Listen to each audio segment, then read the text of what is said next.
మనం పరిశుద్ధ గ్రంథం నుండి 24వ కీర్తన మొట్టమొదటి వచనాన్ని చదువుకుందాం. మైక్లో చదువుదాం. లోకము దాని నివాసులు యెహోవాయే. చాలండి. భూమియు దాని సంపూర్ణతయు లోకమును దాని నివాసులను యెహోవాయే.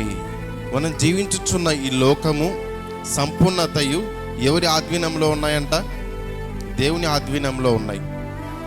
నీ సమస్య యొక్క తాళం చెవి ఎవరి దగ్గర ఉంది? దేవుని దగ్గర ఉంది. మనం ఆరోగ్యం యొక్క తాళం చెవి ఎవరి దగ్గర ఉంది? దేవుని దగ్గర ఉంది. మనల్ని బాధ పెట్టే అధికారి యొక్క తాళం చెవి ఎవరి దగ్గర ఉంది? దేవుడి దగ్గర ఉంది. ఆ దేవుడు మనకు తండ్రిగా ఉన్నాడు, మనము ఆయన పిల్లలుగా ఉన్నాం. దేవునికి మహిమ కలుగును గాక. సమస్య ఉంటుంది, బాధ ఉంటుంది, దుఃఖం ఉంటుంది. ఇలా అధికారి ఉండి బాధ పెట్టచ్చేమో, ఆ అధికారికి అధికారియే మన తండ్రి. ఆ తండ్రి మనకు సమస్తమును అనుగ్రహిస్తాడు. అనుగ్రహించే దేవుడు ఏమేమి కలిగి ఉన్నాడు అంటే భూమియు దాన్ని సంపూర్ణతయు. మనం ఈ లోకంలో ఒక చిన్న భాగంలో ఉంటున్నాం, ఈ ప్రాంతంలో ఉంటున్నాం. అయితే దేవుడు ఈ భూమిని మొత్తాన్ని చేశాడు. ఆ మొత్తం భూమికి అధికారి మన దేవుడు. ఈ ప్రపంచంలో ఎంతో మంది అధికారులు ఉండొచ్చు. పూర్వకాలంలో రాజులని పిలువబడిన వారు ఉండొచ్చేమో, కానీ రాజులకు రాజుగా ప్రభువులకు ప్రభువుగా ఉన్న దేవుడు యేసుక్రీస్తు ప్రభువుల వారు. ఆయన ఈ భూమి మీద ఉన్న ప్రతి దానికి అధికారిగా ఉన్నాడు. ఆ అధికారి లోకమును దాని నివాసములను యెహోవాయే. ఈ లోకంలో కొంతమంది ఎదురు చూస్తూ ఉంటారు. ఒక ఇల్లు ఉంటే బాగుండు, ఒక మంచి కారు ఉంటే బాగుండు, ఒక మంచి బంగ్లా ఉంటే బాగుండు అనుకుంటారు. కానీ తండ్రి శ్రీమంతుడు, తన బిడ్డలుగా దేవుడు శ్రీమంతులుగానే పెడతాడు. కాబట్టి ఏ విషయాన్ని బట్టి మనం చింతించకూడదు. మనం ప్రయాణం చేసి వెళ్తా ఉంటే దేవుడు కావాల్సినది ఇస్తా ఉంటాడు. నేను ప్రయాణం అయితే చెయ్యను, దేవుడు ఇస్తేనే చేస్తానంటే అది కుదరదు. మనం దేవుని మీద ఆధారపడి నమ్మి ఇస్తాడు అని బయలుదేరాలి. ఇప్పుడు మనం డ్యూటీస్కి వెళ్తా ఉన్నాం అనుకోండి, దేవుడు నన్ను చక్కగా నడిపిస్తాడు అని నమ్ముకొని ప్రార్థన చేసి వెళ్తాం. దేవుడు సురక్షితంగా వెళ్ళేటప్పుడు వచ్చేటప్పుడు సహాయం చేస్తాడు. లేదు అనుకుంటే కాదు. పరిశుద్ధ గ్రంథము నుండి యెషయా గ్రంథం 43వ అధ్యాయం 1వ వచనాన్ని చదువుదాం. ఈ మాట అందరం చదువుదాం. ఒకటి మైక్లో చదువుతుండగా 43వ అధ్యాయం 1వ వచనం. అయితే యాకోబు నిన్ను సృజించిన వాడగు యెహోవా, ఇశ్రాయేలు నిన్ను నిర్మించిన వాడగు ఇలాగు సెలవిచ్చుచున్నాడు, నేను నిన్ను విమోచించి ఉన్నాను, భయపడకము, పేరు పెట్టి నిన్ను పిలిచి ఉన్నాను, నీవు నా సొత్తు. ఆమేన్. దేవునికి మహిమ కలుగును గాక. మనం ఎవరి సొత్తు అంట? మన సమస్య సొత్తా? మనకున్న ఇబ్బంది సొత్తా? మనము మన దేవుని సొత్తైన ప్రజలము. మనము ఆయన బిడ్డలముగా ఉన్నాము. కాబట్టి ఇప్పుడు మనం చెప్పాలి, దేవా మనకున్న సమస్యలలో నిలవబడినప్పుడు, దేవా నేను నీ సొత్తు, ఈ సమస్యకు చెందిన వాడిని కాదు. దేవా నేను నీ సొత్తు, నేను ఈ యొక్క మార్గమునకు చెందిన వాడను కాదు. దేవా నేను నీ కుమారుణ్ణి గనుక ఈ సమస్య నన్ను ఏం చేస్తుంది అని మనం ప్రార్థనాపూర్వకంగా వెళ్ళినట్లయితే దేవుడు సమస్తమును అనుగ్రహిస్తాడు. పరిశుద్ధ గ్రంథం నుండి మత్తయి సువార్త 6వ అధ్యాయం 25వ వచనాన్ని చదువుకుందాం. అందరం కలిసి చదువుదామండి. 6:25.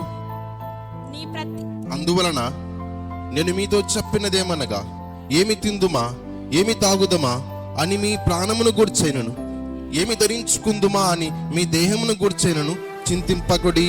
ఆహారము కంటే ప్రాణమును, వస్త్రము కంటే దేహమును గొప్పవి కావా?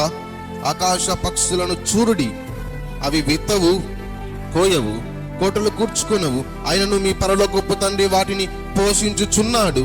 మీరు వాటికంటే బహు శ్రేష్ఠులు కారా? ఎంత శ్రేష్ఠులు అండి? 1% శ్రేష్ఠులు అన్నాడా? 10% అన్నాడా? మీరు వాటికంటే బహు శ్రేష్ఠులు కారా? ఎంత శ్రేష్ఠత కలిగిన వారం అంటే, దేవుడు ఈ లోకంలో చేసిన ప్రతిదానికి తన పోలికను ఇవ్వలేదు. తన పోలికలో మనల్ని మాత్రమే చేసుకున్నాడు. ఈ లోకంలో బిడ్డలుగా పిలువబడే అధికారం ఎవరికి లేదు, మనుషులకు తప్పక. అది ఆయనను అంగీకరించిన వారికి, తన నామమునందు అంగీకరించిన వారికి దేవుని పిల్లలాగుటకు ఆయన అధికారం ఇచ్చాడు. ఏ అధికారం? శక్తినిచ్చాడు. ఆ యొక్క అబ్బా తండ్రి అని పిలిచే కృపనిచ్చాడు. ఎవరి దగ్గరికన్నా పోయి అబ్బా బాగున్నావంటే ఎవరా నువ్వు అంటాడు కదా అండి. నాన్న బాగున్నావంటే ఎవరా నువ్వు అంటాడు. కానీ దేవుని దగ్గరికి వస్తే అబ్బా అంటే చెప్పు నా కుమారుడా, ఏంటి నీ సమస్య, నేనున్నా కదా, దేనిని గురించి చింతించకుడి. ప్రతి విషయంలోనూ ప్రార్థనతోనూ విజ్ఞాపనతోనూ మనం ముందుకు వెళ్ళాలి. గనుకనే మత్తయి సువార్త 6:25 రాయబడినది, చింతించకుడి. ఆ పక్షులను చూడుడి.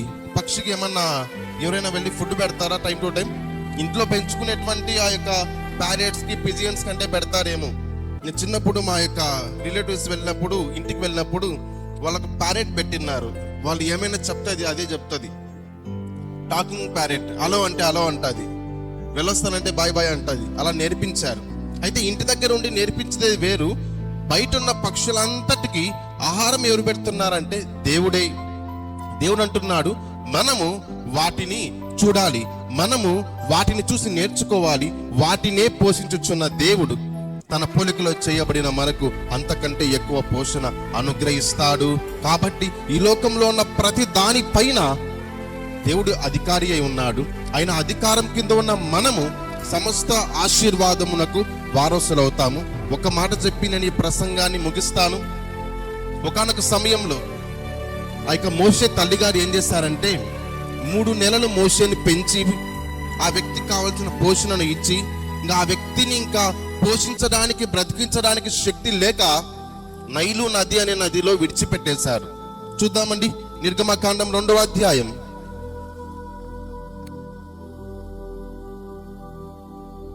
నుంచి చదువుకుందాం. తరువాత ఆమె వాని దాచలేక వాని కొరకు ఒక జమ్ము పెట్టె తీసుకొని దానికి జిగటమన్నను కీలును పూసి అందులో ఆ పిల్లవానిని పెట్టి ఏటి ఒడ్డున జమ్ములో దానిని ఉంచగా వానికేమి సంభవించునో తెలుసుకొనుటకు వాని అక్క దూరముగా నిలిచి ఉండెను. ఫరో కుమార్తె స్నానము చేయుటకు ఏటికి వచ్చెను.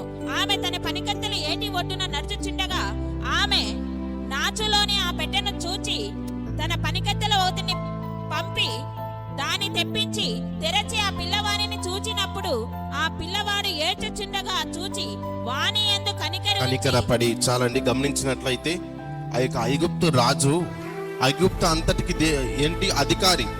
ఆ రాజు ఏం చెప్తే రాజ్యంలో అదే జరగాలి. అది నియమం, అది జరగవలసినటువంటి కార్యక్రమం.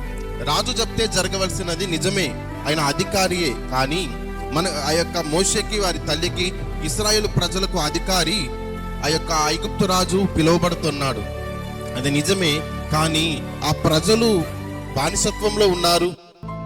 ఈ యొక్క మోషే అప్పుడే పుట్టినటువంటి మగ శిశువులను చంపాలి అని రాజు ఆజ్ఞ ఇచ్చినప్పుడు, అప్పుడే పుట్టినటువంటి మగ శిశువులను చంపి లేదంటే నదిలో పారివేస్తున్న సమయం మోషే తల్లి 3 నెలలు దాచిపెట్టింది. ఎందుకంటే ఇశ్రాయేలు ప్రజలు చాలా విస్తరిస్తున్నారు, ఐగుప్తు రాజు మా ప్రజల కన్నా వీళ్ళు ఎక్కువ విస్తరిస్తున్నారని వాళ్ళని చంపాలనుకున్నారు. కాబట్టి వారిని రక్షించడానికి దేవుడు ప్రణాళికను వేశాడు.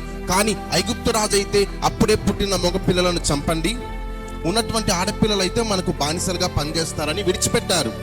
అయితే మోషే తల్లి ఇంకా ఉంచలేక కాపాడలేక నైలు నదిలో వేసేసినప్పుడు జమ్ముపెట్ట చేసి ఆ యొక్క జమ్ముపెట్టతో మోషే వెళ్తూ ఫరో కుమార్తెకు దొరికాడు.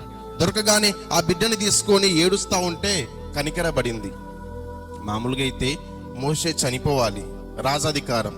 అయితే రాజులకు రాజైన దేవుని అధికారం మోషేని బ్రతికించుట. దేవునికి మహిమ కలుగును గాక. అనగా సమస్యను తప్పించే దేవుడు. ఈ లోకంలో ఉన్న సమస్తమైనటువంటి కష్టమునకు దేవుని దగ్గర సమాధానం ఉంది. ఆ సమాధానం ఇవ్వగలిగిన లేదంటే శక్తిమంతుడైన దేవుణ్ణి ఆశ్రయిద్దాం.